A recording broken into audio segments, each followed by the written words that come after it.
Hello friends, बहुत सारे हमारे दर्शक चाहक और हमारे सब्सक्राइबर्स व्यूअर्स जो भी हैं वो लोग हमें कहते रहते हैं कि फॉरेन एक्सचेंज क्या होता है, फॉरेन एक्सचेंज पे हम वीडियो बनाएं।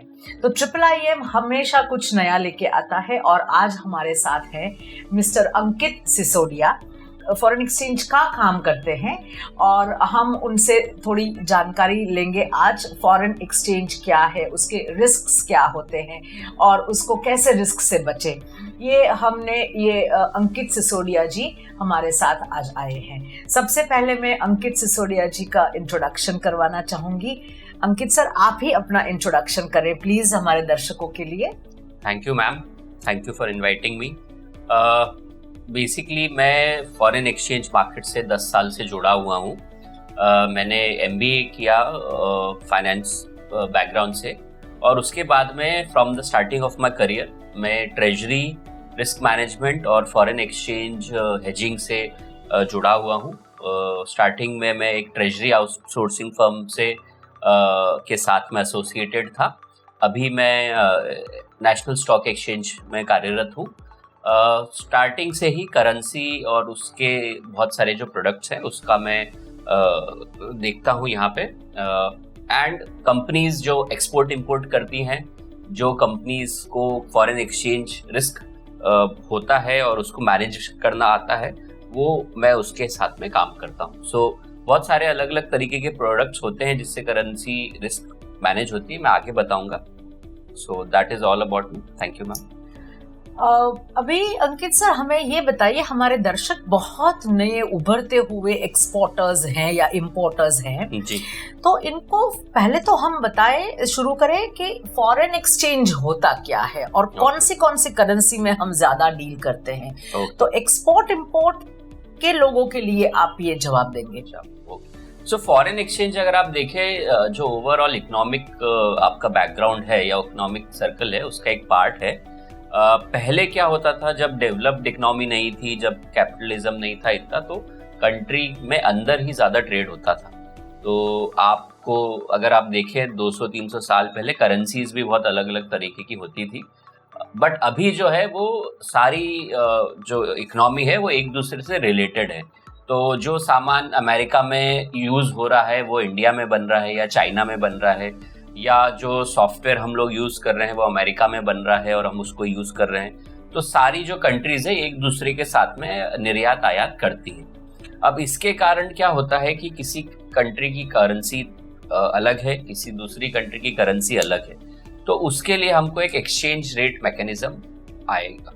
पहले डॉलर डिनोमिनेटेड होता था, उसके पहले गोल्ड स्टैंडर्ड यूज़ करते थे, तो एक फिक्स्ड रेट था। बट जैसे जैसे इकोनॉमिक लिबरलाइजेशन हुआ, जैसे जैसे इकोनॉमी ओपन अप होने लग गई, तो एक फ्लोटिंग रेट आ गया मार्केट में कि जितना आप ज़्यादा एक्सपोर्ट इंपोर्ट करते हैं उसके मार्केट कंडीशन के हिसाब से आपकी जो करेंसी है उसका रेट फिक्स होता है।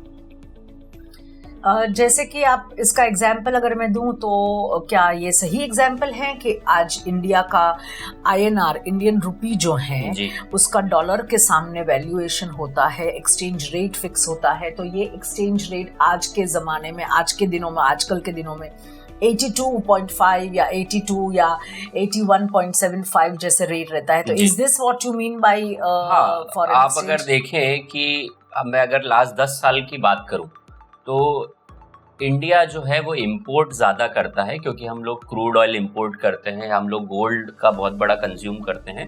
तो इंडिया का इंपोर्ट ज़्यादा होता है और हम लोग ज़्यादा इंपोर्ट करते हैं, तो हमारी करेंसी अगर आप देखें पिछले 10 साल से तो वीक हो रही है। जैसे अगर आप 2012 या 13 की बात करेंगे तो करेंसी जो हमारी है इंडियन नेशनल रुपी, वो डॉलर के अगेंस्ट में 42-45 के लेवल पे थी, 50 के लेवल पे थी, अब वो 82 पे आ गई। तो इसमें क्या कारण है कि हमारा जो रुपी है वो डॉलर के अगेंस्ट वीक हो रहा है?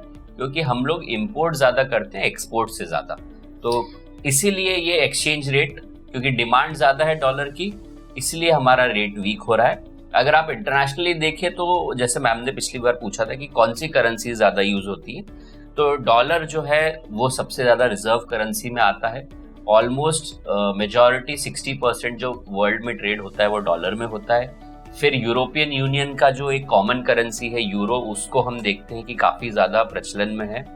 उसके बाद में ग्रेट ब्रिटिश पाउंड और जापानीज येन JPY, ये सारी करेंसीज जो हैं वो बहुत जो कंट्रीज हैं वो यूज़ करती हैं क्योंकि हाईली एक्सेप्टेबल है और हाईली लिक्विड करेंसीज है।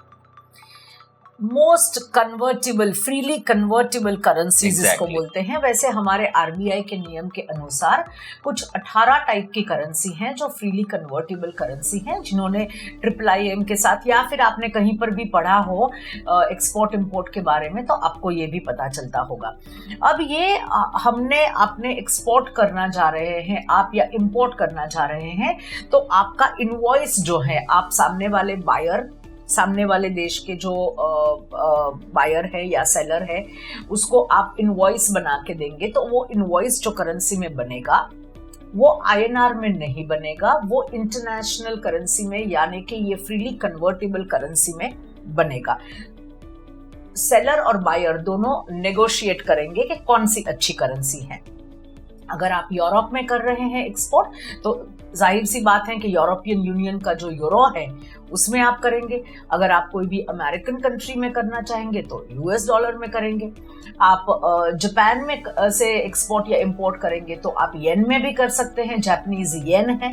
तो ये सारी UK के साथ आप बिजनेस करेंगे तो ग्रेट ब्रिटेन पाउंड है, पाउंड स्टर्लिंग जिसको बोलते हैं, GBP। तो ये सारी करेंसीज हैं जो ज्यादातर उपयोग में रहती हैं। वैसे 18 तरीके की RBI के अनुसार फ्रीली कन्वर्टेबल करेंसीज हैं। सर मैं ये पूछूंगी कि अगर हमारे लोग यहाँ इंडिया से एक्सपोर्ट करते हैं, लेट अस से हमारे उभरते हुए एक्सपोर्टर्स बहुत हैं और नए नए इसमें फॉरेन करेंसी बेचारों ने आज तक, मतलब बेचारे तो नहीं, बिजनेस करने जा रहे हैं बट आज तक फॉरेन करेंसी के बारे में इतना नहीं समझा है, तो वो फॉरेन करेंसी में डील करते हैं तो क्या क्या कॉशंस रखने हैं, उनको क्या क्या ध्यान रखना है। हम बात करेंगे एग्जाम्पल अगर आप देना चाहेंगे तो डॉलर या यूरो का एग्जाम्पल, ये जो कॉमन करेंसीज हैं जैसे आसपास अभी हो रही हैं, यूज में आ रही है इंटरनेशनल लेवल पे, तो उनका एग्जाम्पल देके आप बताएंगे इनको। जी सो अगर आप देखें कि जैसे मैं लास्ट अभी बोल रहा था कि लास्ट 10 साल से जो डॉलर रुपी है उसमें काफी आपने वॉलेटिलिटी देखी। एवरेज अगर हम देखें तो 5 to 7% की वॉलेटिलिटी यानी मूवमेंट जो है वो डॉलर रुपी में दिखता है, यानी कि ऊपर नीचे होता है, यानी कि फ्लक्चुएशंस आप देखेंगे। हाँ। तो जो रुपी अभी 79 था, आज 82 आ गया है, फिर वो थोड़ा ऊपर 83 के आसपास भी गया था, वापस नीचे आ गया। तो इस तरीके से इसको वॉलेटिलिटी या फिर आपको मार्केट में टर्बुलेंस होता है। अभी इसके कारण क्या होता है, मैं एक एग्जांपल लेता हूँ। जनरली इंडिया में लोग USD के साथ में ट्रेड ज़्यादा करते हैं क्योंकि एक्सेप्टेबिलिटी ज़्यादा है। सो लेट्स से एक एक्सपोर्टर है जिसने $10,000 का इनवॉइसिंग करा और उसको पेमेंट आने वाला था 3 महीने में, क्योंकि जनरली क्या होता है कि पेमेंट टर्म्स 2 या 3 महीने वो बायर को जनरली पेमेंट करने का टाइम देता है, क्योंकि शिपमेंट यहाँ से जाएगा, पहुंचेगा, वो उसके बाद में वो चेक करेगा, फिर उसके बाद में डॉक्यूमेंटेशन पहुंच के उसको रिलीज करेगा पेमेंट को, तो इतना टाइम लगता है। सो 2 महीने, लेट्स अज्यूम 2 महीने बाद वो एक्सपोर्टर का पेमेंट आना था $10,000 का। अब जब मैंने इनवॉइसिंग करी थी $10,000 की, तब रुपी का रेट था अगेंस्ट डॉलर 80 का। ठीक है, 80 के रेट में मैंने इनवॉइसिंग करी थी और 2 महीने बाद लेट्स अज्यूम जब मेरा पेमेंट आया तो डॉलर रुपी का जो रेट है वो 78 चला गया। तो मेरे को जो लगभग 8 लाख रुपए आने वाले थे उसकी जगह आज मुझे आएंगे 7,80,000 रुपीज।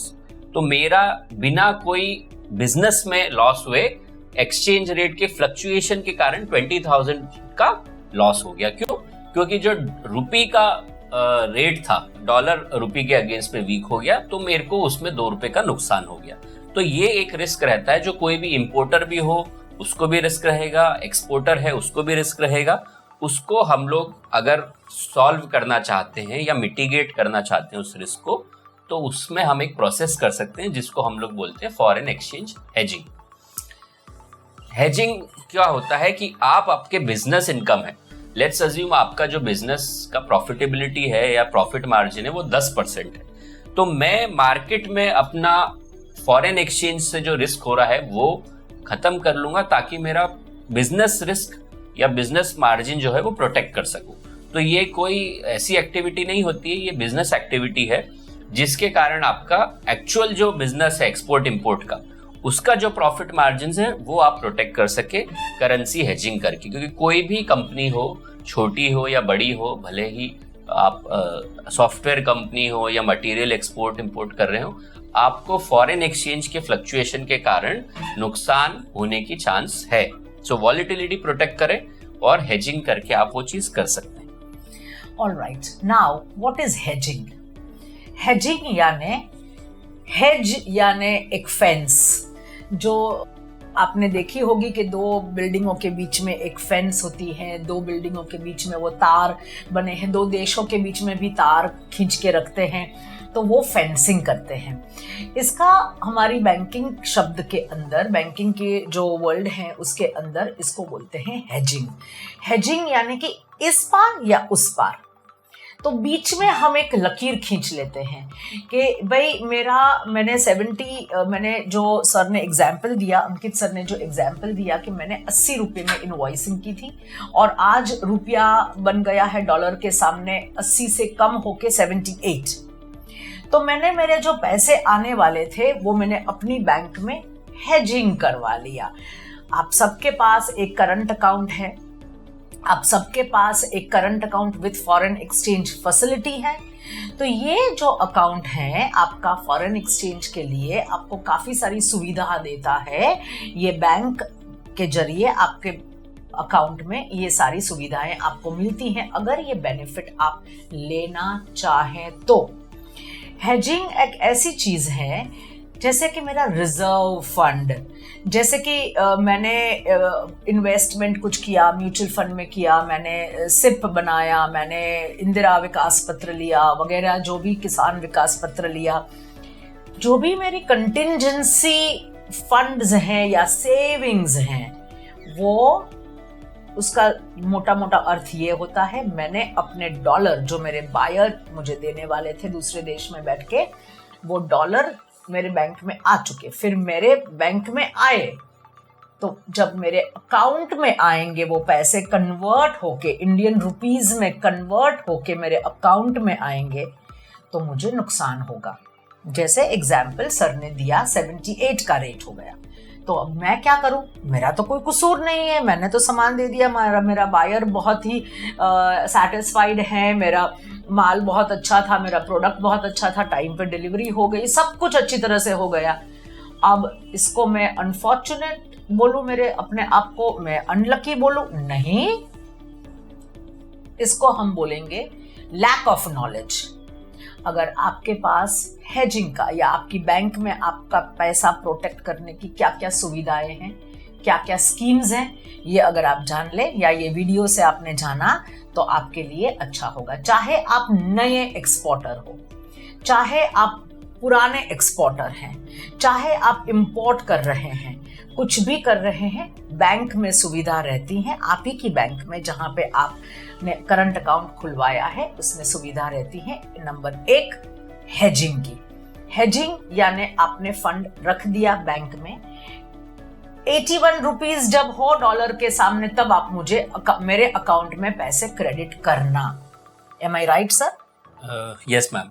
सो अगर हम कुछ एग्जाम्पल के थ्रू इसको समझने की कोशिश करें तो करेंसी हेजिंग कोई बहुत कॉम्प्लिकेटेड सा टॉपिक नहीं है, बहुत सिंपल है। आपको ये पता है, मैं एक एग्जाम्पल के लिए एक एक्सपोर्टर का एग्जाम्पल लूंगा क्योंकि मेजॉरिटी हमारे यहाँ पे एक्सपोर्ट ज़्यादा है।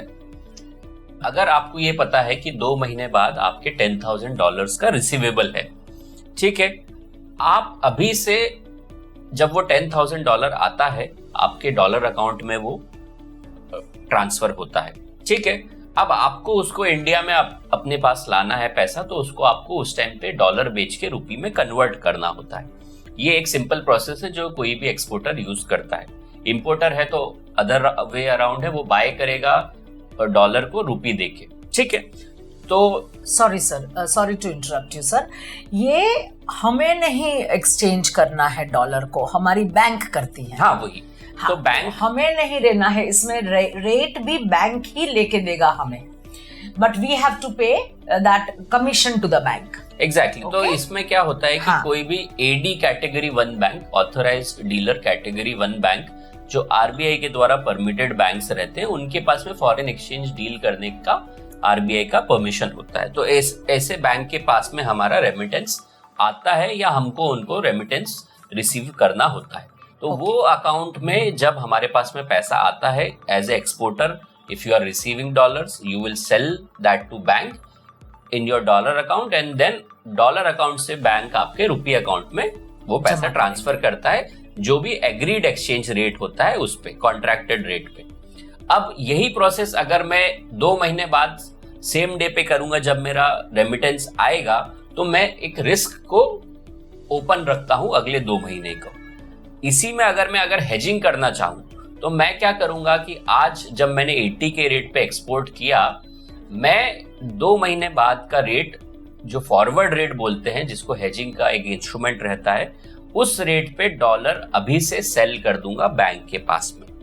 ये सुविधा बैंक भी देते हैं, एक्सचेंजेस भी देते हैं, और ये सुविधा आप इजीली किसी भी बैंक से या एक्सचेंज से आप अवेल कर सकते हैं। अब इसमें सिंपल क्या होता है कि आज अगर मार्केट का रेट 80 है, मैं अगर 2 महीने बाद का रेट देखूंगा, लेट्स अज्यूम वो 80.50 का होगा, क्योंकि मार्केट में एक फॉरवर्ड प्रीमियम कॉन्सेप्ट होता है कि जो भी कंट्री है, जैसे यूएस और इंडिया का आप यूएसडी आईएनआर देख रहे हो, तो उनके बीच में इंटरेस्ट रेट का जो डिफरेंस है वो आपका फॉरवर्ड प्रीमिया की तरह आपको देना पड़ता है। तो अगर आप डॉलर बेचते हैं तो आपको फॉरवर्ड प्रीमिया रिसीव होता है, अगर आप खरीदते हैं तो आपको देना पड़ता है। तो आप एक्सपोर्टर हैं, अगर आप 80 में अगर आज एक्सपोर्ट कर रहे हैं 2 महीने बाद का, 2 महीने बाद का अगर आप फॉरवर्ड प्रीमियम देखेंगे तो टेंटेटिवली वो 80.50 होगा। अब इस रेट पे आज ही आप 2 महीने के बाद का डॉलर बैंक में बेच सकते हैं यूजिंग अ फॉरवर्ड कॉन्ट्रैक्ट। तो क्या हो जाएगा इसमें कि बैंक आज से ही 2 महीने बाद जो आपका डॉलर आने वाला है उसका रेट 80.50 पे फिक्स कर देगा, irrespective of the market rate. यानी 2 महीने बाद कुछ भी हो, भले 83 हो या 78 हो, आपने बैंक के साथ में जो 2 महीने पहले कॉन्ट्रैक्ट करा था 80.50 का, इट्स अ लीगल कॉन्ट्रैक्ट, वो बैंक ऑनर करेगा, और आपका जो रेमिटेंस आएगा आफ्टर 2 मंथ्स, उसको वो 80.50 के रेट में आपको कन्वर्ट करके आपका पैसा देगा। तो इससे क्या हुआ? इससे ये हुआ कि आपका जो प्रॉफिटेबिलिटी थी कोर बिजनेस की, वो इंटैक्ट रहती है, और आपका रिस्क जो है वो मिटिगेट हो जाता है। तो आपको 78 जाने का खतरा नहीं रहेगा। ये नहीं रहेगा कि मेरे को डॉलर रुपी का मूवमेंट के कारण कोई लॉस हो सकता है।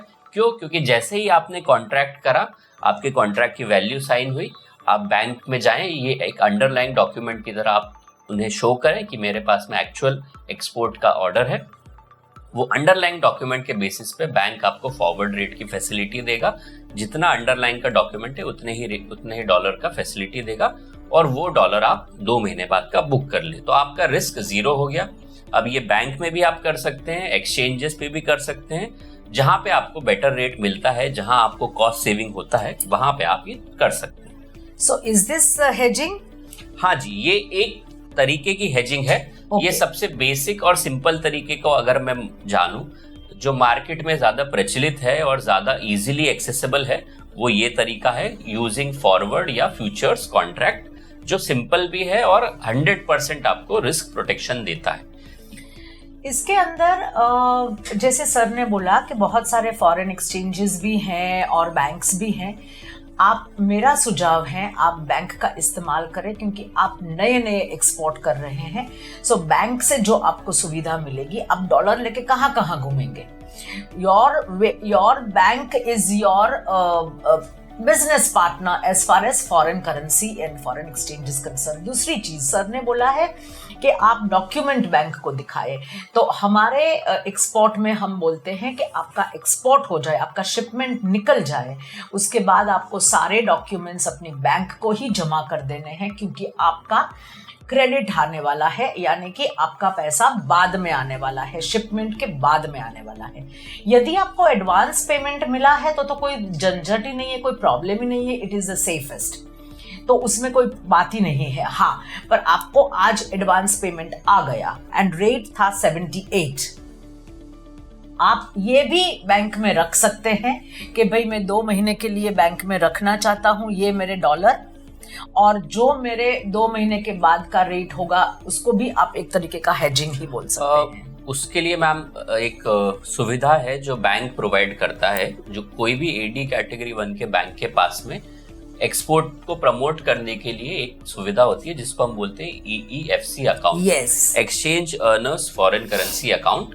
इसमें मैक्सिमम फॉर 30 डेज आप अपना एक्सचेंज का जो रिसीवेबल है, फॉरेन एक्सचेंज का रिसीवेबल, वो रख सकते हैं to be converted into domestic currency within a period of 30 days. तो मैक्सिमम जो आप इसमें आप रख सकते हो वो 30 डेज है। लेट्स अज्यूम आपने हेजिंग नहीं करा है और आपका जो डॉलर है वो आ गया, तो आप उसको अपने बैंक को बोल के, जो भी आपका बैंक है, उसको EEFC में पार्क कर सकते हैं। Can you give a full form of is it EEFC? EEFC, Exchange Earners Foreign Currency Account। तो ये एक्सपोर्टर्स के लिए ही एक सुविधा है जो आप यूज कर सकते हैं। आपको आपके बैंक के पास में जाके ये सुविधा को अवेल करना पड़ेगा।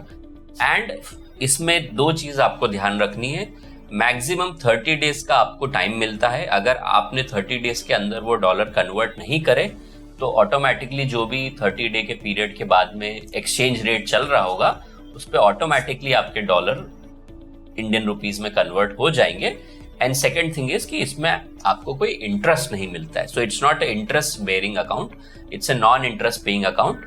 बेनिफिट इसका देखिए ये है कि अज्यूम करें कि आपने हेजिंग नहीं करा था और आपको वहां पे एक एडिशनल बेनिफिट मिल जाता है कि आप अपने फॉरेन करेंसी को वहां पार्क कर दें। दूसरी तरीके से ये अकाउंट कैसे यूज हो सकता है, लेट्स से आप जो एक्सपोर्ट इंपोर्ट में है, आप एक्सपोर्ट भी कर रहे हैं और आपको कोई इंपोर्ट का पेमेंट भी करना है। तो लेट्स से आपने $10,000 एक्सपोर्ट में कमाए जो आप अपने EFC अकाउंट में रख दीजिए। उसके बाद में 15 दिन बाद आपको एक इंपोर्ट का पेमेंट करना है $8,000 का। तो आप अलग से डॉलर खरीदें और इंपोर्ट पेमेंट करें, उसकी जगह आप अपने EFC अकाउंट का जो बैलेंस है उसका यूज करके डायरेक्टली अपने इंपोर्ट पेमेंट भी कर सकते हैं। तो ना ही आपका हेजिंग का कॉस्ट बचा, बल्कि आपका जो रिस्क है वो भी मिटिगेट हो गया। जो स्पेयर $2,000 है वही आपका एक रिस्क रह जाता है, जिसमें आप करेंसी हेज भी कर सकते हैं या उसको अच्छे रेट पे वेट करके कन्वर्ट कर सकते हैं within the time frame of 30 days. That's it. All right, so this is Ankit ji, I thank you very much। आपने हमें, अगर मैं समराइज करूं तो, foreign exchange for international trade, global trade के लिए, ग्लोबल हमारे यहाँ पे 195 कंट्रीज है। अब मैं पेरू में, ब्राज़ील में, मैक्सिको में, थाईलैंड में, चाइना के साथ, रशिया के साथ, मैं अगर सब जगह पे मैं बिजनेस करना चाह रही हूँ, मेरा एक्सपोर्ट का मुझे पता नहीं है कौन सी कंट्री में, तो यहाँ से, गुजरात से जनरली या फिर कहीं से भी इंडिया से जनरली US डॉलर में लोग इनवॉइसिंग करना पसंद करते हैं। पर अगर मैंने यूरोपियन कंट्री लिया तो मेरा फॉरेन एक्सचेंज हो जाएगा, मेरी करेंसी हो जाएगी यूरो।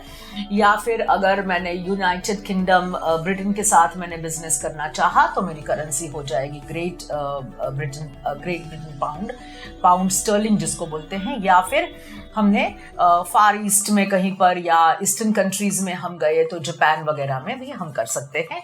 चाइना की करेंसी रेमनेम्बी भी चल सकती हैं, युआन जिसको बोलते हैं वो भी चल सकती हैं। Now with all this things, do not gate confused.